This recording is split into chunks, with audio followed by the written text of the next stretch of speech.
अभी एक विवाद आ गया था, उस विवाद पर नहीं जाना चाहता। जब वो हज का सब्सिडी खत्म हुई तो कुंभ मेले का विषय आ गया। कुंभ मेला हम सब जानते हैं। कुंभ मेले का एक एस्पेक्ट आप लोगों ने कभी ध्यान दिया है? कुंभ मेला कितने साल में एक बार पड़ता है? 12 साल में। 12 साल में एक बार क्यों पड़ता है? क्योंकि वो जुपिटर की साइकिल पर आधारित है। बृहस्पति ग्रह हर 12 वर्ष के बाद अपना एक चक्कर पूरा करके उसी राशि में दोबारा आता है, इसलिए कुंभ मेला 12 वर्ष में एक बार पड़ता है। हजारों सालों से चला आ रहा है, ठीक है। तो इसका मतलब हमको पता था ना कि बृहस्पति की साइकिल 12 साल की है। इनको तो अभी 100 साल पहले पता चला कि बृहस्पति की साइकिल 12 साल की है। और उसके बाद हमको समझा दिया जाता है नहीं साहब हम अनसाइंटिफिक थे। अब आप एक और बड़ी मजेदार बात देख लीजिए।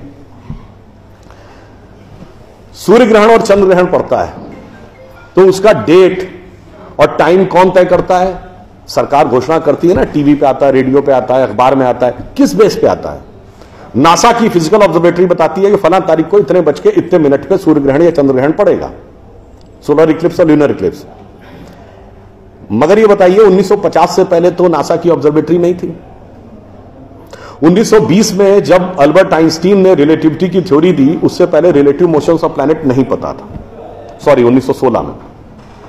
1920 में एडविन हबल एक साइंटिस्ट हुए जिन्होंने एक्सपेंडिंग यूनिवर्स की थ्योरी दी, उससे पहले एक्सपेंशन ऑफ यूनिवर्स नहीं पता था। 1900 में मैक्स प्लैंक साइंटिस्ट हुए जिन्होंने लाइट की क्वांटम की थ्योरी दी, फोटॉन्स वाली, उससे पहले प्रोपोगेशन ऑफ लाइट ही नहीं पता था। 1897 में जे टॉमसन ने इलेक्ट्रॉन खोजा, उससे पहले आप मानते थे एटम अनडिविजिबल है। और 1633 में आप ये कहते थे, गैलीलियो को फांसी दे रहे थे इस बात के लिए कि उसने कहा सन रिवॉल्व्स राउंड द अर्थ गलत है। तो भैया आप 380 साल चल के जहां पहुंचे हैं, हमारा पंचांग तो युधिष्ठिर के जमाने से एज इट इज चला आ रहा है 5100 साल। मतलब ये लॉजिक नहीं है, ये तो साइंटिफिक प्रूफ। फिर भी हमें समझाया जाता है कि साहब जो हमने सोचा उस सब हम अनसाइंटिफिक थे, हम गलत थे। बड़ी मजेदार बात है। इन स्पैन ऑफ लिविंग जनरेशन 50 साल में देखिए ये जो अर्बन नक्सल्स थे उन्होंने हमारे दिमागों में क्या क्या भरा और फैक्ट क्या था। 50 साल पहले जिस जिस चीज का मजाक उड़ाया गया वो चीज आज ठीक उसके उलट हो गई। 50 साल पहले कहते थे अरे यार ये अगर खेती करनी है तो mechanised farming, chemical fertiliser use करो। गाय के गोबर से कोई खेती होती है? आदमी चांद पे पहुंच गया, तुम गाय के गोबर पे पड़े हो। आज नहीं, ऑर्गेनिक फार्मिंग की तरफ जाओ। 50 साल पहले क्या कहते थे? अरे भाई ये जड़ी बूटियों फल पत्ती खाने से कोई इलाज होता है? नीम हकीम खतरा है जान। खाना है तो नई दवाएं खाओ, क्लोसिन, मेटासिन, टेरामाइसिन।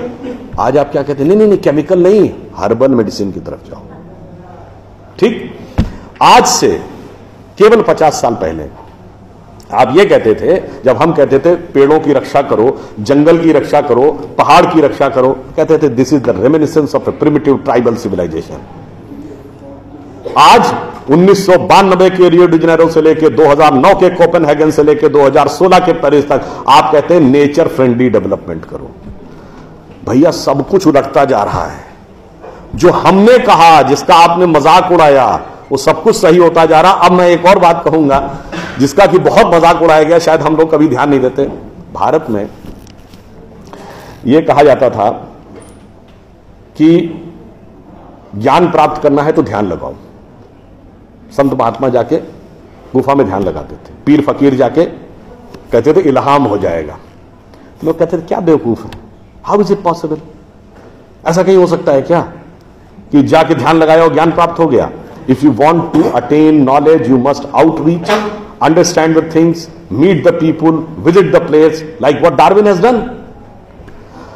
अब 50 साल बाद मैं आपसे पूछता हूं, आपको न्यूयॉर्क टाइम्स अखबार पढ़ना है तो 2 रास्ते हैं। एक, यहां से दिल्ली से न्यूयॉर्क की फ्लाइट पकड़िए, 16 से 22 घंटे लगेंगे डिपेंडिंग अपॉन योर फ्लाइट, और आज का अखबार कल पढ़िए। और दूसरा है कि मोबाइल पे डाउनलोड करिए खट से और पढ़ लीजिए। क्यों?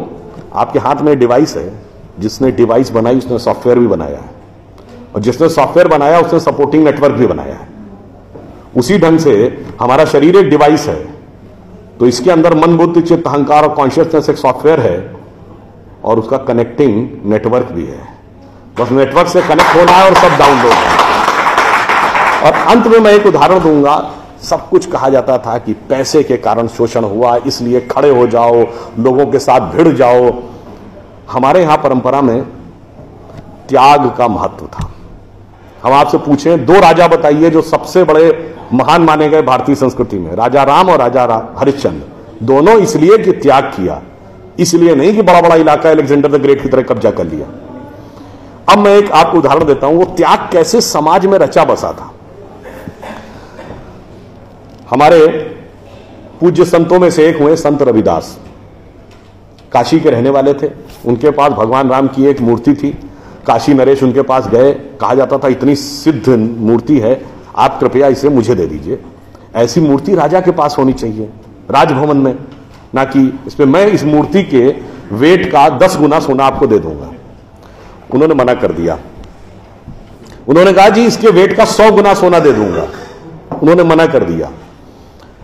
तो राजा को थोड़ा क्रोध आ गया। उसने कहा ऐसा है रैदास जी, आज जिस झोपड़ी में रह रहे हैं इसमें जितना सोना आ सकता हो नीचे से ऊपर तक उतना भर लीजिए, उतना मैं आपको देने को तैयार हूं। तो एक बार उनकी पत्नी का मन आया कि भाई ऐसा बढ़िया ऑफर नहीं मिलेगा, अब हमें इस पर विचार कर लेना चाहिए। रैदास ने क्या जवाब दिया, एक मोरो राम नाम धन, एक मोरी आशा, ऊ धन आई है ई चले जाइए, ना चाहे भगत रैदासा। मना कर दिया। रैदास जी क्या थे, वो जूते बनाते थे, आज की परिभाषा के अनुसार दलित थे। अब आप आइए, संत कबीर जुलाहा थे, आज की परिभाषा के अनुसार ओबीसी। जब उनके बेटे ने भगवान के भजन के बजाय पैसा कमाना शुरू किया तो कबीर ने क्या कहा, उनके बेटे का नाम था कमाल। उन्होंने कहा बूढ़ा वंश कबीर का उपजा पूत कमाल, और हरि का भजना छोड़ के घर ले आया माल। यानी उन्होंने उसको डिस्कार्ड किया। आप त्याग में रह के दिखाएंगे। अब आप आइए, मीराबाई राज परिवार की थी आज के हिसाब से, फॉरवर्ड। और उन्होंने क्या कहा, पायो जी मैंने राम रतन धन पायो, और जन्म जन्म की पूंजी पाई बाकी सबे लुटायो। उन्होंने भी पैसे की तरफ नहीं था। और अंत में ये सब एक ही कंटेम्परेरी है, तुलसीदास जिन्होंने रामचरितमानस लिखी, वो ब्राह्मण थे, फॉरवर्ड आज के जमाने के हिसाब से। कहा जाता अकबर उनके पास गए, अकबर ने कहा कि आप हमारे दरबार में आकर स्थान ग्रहण करिए, हम आपको 60,000 की मनसबदारी देंगे। उस जमाने में मनसबदारी एक रैंक होती थी। तो जैसे 40,000 की मनसबदारी वॉज मैक्सिमम, 60,000 का मतलब हुआ कि राजा के बाद सबसे बड़ा स्टेटस आपका होगा। तो तुलसी ने क्या जवाब दिया, हम तो सेवक राम के हियो धरे दरबार, हमारे तो हृदय में भगवान राम का दरबार धरा हुआ है। तुलसी का अब होएंगे नर के मनसबदार। ये मैंने क्यों बताया, जो बातें ये अरबन नक्सलिस्ट समझाते हैं कि शोषण किया गया, कैपिटलिज्म किया गया, अगर मार्क्स ने कहा धर्म एक अफीम है जो गरीबों को पिला दी जाती है ताकि अमीर उस पर हुकूमत करता रहे, पर यहां ऐसा नहीं था। मैंने दिखाया समाज का निचला वर्ग हो, मध्यम वर्ग हो, उच्च वर्ग हो, राज करने वाला वर्ग हो, सबने कहा जो त्याग करेगा वो महान होगा। इसीलिए हमारे यहां महात्मा गांधी महान हुए, ना कि प्रधानमंत्री रहने वाले नेहरू महान। तो इसलिए मैं अंत में ये कहूंगा आप सभी लोगों से कि ये जो मायावी रावण साधु का वेश बना के आता है, सूक्ष्म दृष्टि से इसको समझिए और आश्वस्त रहिए कि वो चाहे कितना भी मायावी हो, अंत में विजय हमारी ही होगी, क्योंकि हम आज दुनिया के यंगेस्ट नेशन है। जैसा अभी नलपत जी ने कहा ना कि भाई people like us we are in minority. हम देश दुनिया के सबसे युवा देश हैं, यह सत्य है, मगर यह अर्ध सत्य है। हम सबसे युवा देश और सबसे प्राचीन सभ्यता है। We are the youngest nation and the oldest civilisation. तो एक गौरवशाली हमारा भूतकाल है और एक शानदार भविष्य है जो हमारी प्रतीक्षा कर रहा है। बस बीच के इस माया के प्रपंचों को से हम बचे रहें तो कहीं कोई संदेह नहीं है। एक पंक्ति कहकर समाप्त करूंगा कि गौरवशाली था भूत, भविष्य भी महान है, अगर संभालें आप उसे जो वर्तमान है। धन्यवाद।